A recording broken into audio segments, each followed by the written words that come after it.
比如说 Forever 21。我本来不想指名道姓，你为什么要让我指名道姓？没关系啊，反正国内它都倒闭了嘛。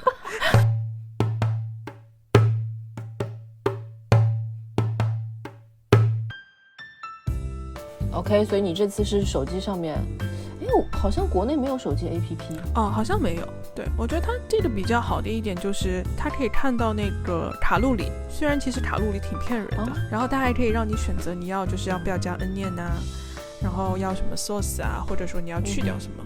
我觉得 Shake Shack 选址餐厅的定位跟选址，我觉得算是蛮中高端的，应该是高于 McDonald's 或者 KFC 或者 Burger King， 因为我感觉它都在一些大商场里。我本来是以为它可能是像那些就是一些国外的一些时尚品牌一样，就是在国外其实是很一般的，但是到了国内突然变得很高端。比如说，但听你这样一说的话，我觉得可能，比如说 Forever 21。我本来不想指名道姓，你为什么要让我指名道姓？没关系啊，反正国内它都倒闭了嘛。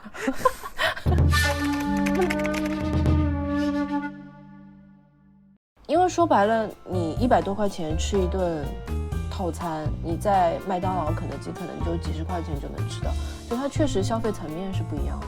你这么说，我想起来了，对我点的东西也点了将近18美元，那就很厉害啊。对，一个麦当劳就5美元左右吧，就是 target 是不一样的，也不能说是怎么说值得这个价钱吧，但是至少来说，它产品可以很明显的让我感到 OK 是跟麦当劳、肯德基是不一样的，那我觉得我可以接受这个定价。那周边环境呢？你觉得怎么样？我觉得周边环境其实我没有很。你是觉得还可以再更好一点吗？你记不记得以前那个英国有一个吃烤鸡的叫 Nando's 啊？我非常怀念的。我在微博上面跟我一个就是以前也留言的朋友，我们每一次看到微博上 Nando's 的那个内容，就说我好想吃 Nando's。就 Nando's 真的是物有所值，我记得当时1/4还是 half， 好像也就9英镑还是多少。反正真的是吃的很爽，然后它那个酱是真的好吃，而且它鸡翅也好吃，就是我觉得我很喜欢的一点就是它不是炸。怎么回事？我觉得你不应该扯到 Nando's， 你扯到 Nando's， 我觉得我更那个叫什么，就突然悲从中来。Nando's 好像是葡萄牙葡式的那种烤鸡啊，这样子吗？我一直以为它是墨西哥菜。我觉得墨西哥菜应该不会远赴重洋跑到那个英国或者跑到澳洲。你很有道理。如果是墨西哥菜，应该美国绝对会有，应该是欧洲偏地中海风格的那种地方。葡萄牙很远的，葡萄牙离地中海很远吗？有吧，因为葡萄牙跟西班牙靠很近嘛。我感觉葡萄牙跟西班牙是在英国的西南，但地中海如果说是离希腊、意大利很近，那他们应该是我不知道，看一下地图。地中海的东部是意大利，然后西部是西班牙跟葡萄牙然后北部是法国。对，你这样一说，地中海好大啊，比黑海要大那么多。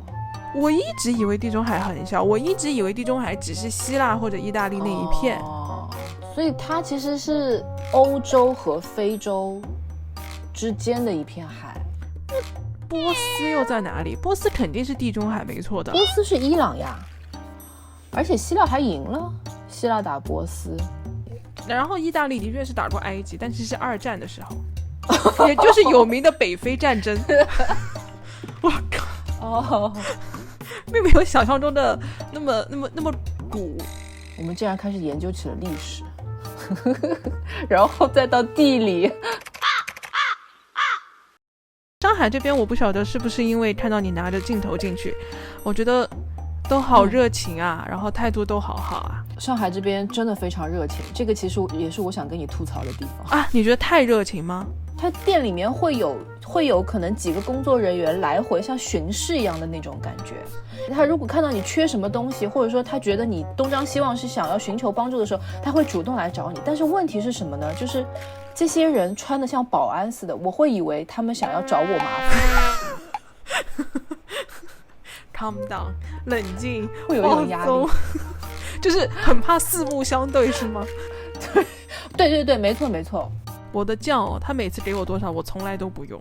他真的各种各样的酱，我真的，而且我这你喜欢的，对，我每次点，其实我平时都不要 cheese 的啊。对，这又要讲到那杯奶昔了，我的那杯奶昔。聊一下奶昔。杯奶昔，它是一个当季新品，brown sugar vanilla shake。它这杯东西是没有办法调甜度的，它就是100%糖。那我也做好了一个100%糖的心理准备，就是好甜就甜了。但我没有料到，我第一口下去之后，我脑子里面就跳出5个字：这害人的东西。为什么？那么可怕吗？反正我这东西我第一口喝下去，然后呢就很痛苦，然后我就立即开始疯狂的吃汉堡，因为想要冲淡那个味道。好，吃完那个汉堡之后，天哪，被你说的你有心理阴影了是吗？不是，我其实还蛮想，就被你说的我很想体验一下到底有多齁。哦，我那杯其实顶上就已经化掉的部分是那个 black sugar syrup， 那就更是 double 了。哎呦我的天哪，就是 black sugar syrup， 然后加上那个 cream 混在一起，然后 cream 化下去了，连带着糖浆更加进去了。喝口水。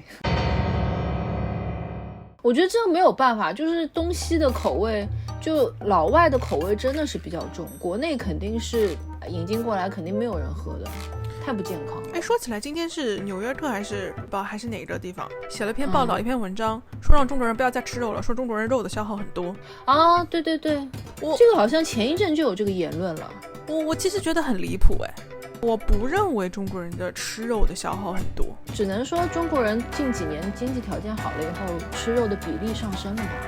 饮食结构上面来说，亚洲人的肉类消耗可能应该没有西方人的肉类消耗要那么重，我感觉是这样子的。当然我也不否认，近几年来餐饮行业可能就是说是做肉的方面会比较多，因为无论是火锅也好，还是烤肉也好，因为年轻人现在很喜欢吃这些东西。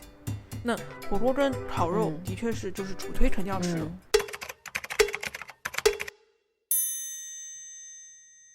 其实我觉得他还是比较有用心的，包括就是糖吃的那些服务啊什么的，对，我觉得还是整体下来印象还是不错的。它的确是跟其他的汉堡、快餐汉堡不一样。然后我其实有点想不通，为什么 Popeyes 会在上海那么红。对，这就是我们下一次要寻找的答案了。当然，如果哪一天我们就期待 Nando's 的来临，然后彻底吊打这些所有的鸡。好，2021年的目标是 Nando's 进中国。